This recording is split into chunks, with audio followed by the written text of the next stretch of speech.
สบายดียินดีต้อนรับสู่ช่อง LVE Learning มื้อนี้เนาะเราจะมาเรียนต่อเกี่ยวกับศัพท์ที่ว่าเราจะถามชื่อเนาะในภาษาเวียดนามภาษาอังกฤษในการอยากถามชื่อสมมุติว่าอยากถามชื่อหมู่ที่ว่าเป็นคนต่างประเทศแต่บ่ฮู้ว่าสิถามแนวใดมื้อนี้เราจะมาเรียนเกี่ยวกับวิธีถามชื่อเนาะสมมุติในภาษาลาวเฮาเนาะในการทักทายสบายดีและการถามชื่อเริ่มต้นเราจะว่าสบายดีเจ้าชื่อหยังในภาษาเวียดchào bạn hoặc là xin chào bạn tên là gì bạn tên là gì bạn tên là gì ในภาษาอังกฤษwhat is your name what is your name what is your name สมมุติว่าเนาะ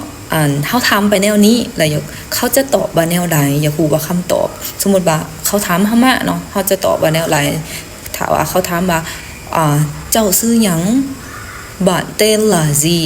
สมมุติว่าอาจารย์ชื่อไก่สอนเนาะในภาษาลาวเขาก็จะตอบว่าสบายดีข่อยชื่อว่าไก่สอน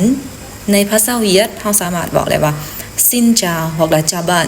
tôi tên là ไก่สอน tôi tên là ไก่สอนในภาษาอังกฤษเนาะ in English we can say my name is ไก่สอนถามว่าในคำถามเป็น your เขาจะตอบ my name is ไก่สอน my name is ไก่สอนโดยสำหรับมื้อนี้ก็สิ้นสุดเพียงเท่านี้ก่อนเนาะเดี๋ยวติดตามคลิปต่อไปเราจะมาบอกวิธีการสนทนาขั้นพื้นฐานในภาษาอังกฤษเราจะว่าแนวใดสำหรับซับต่อไปอย่าลืมกดไลค์กดแชร์กดติดตามให้สาวครูเนเด้อขอบใจ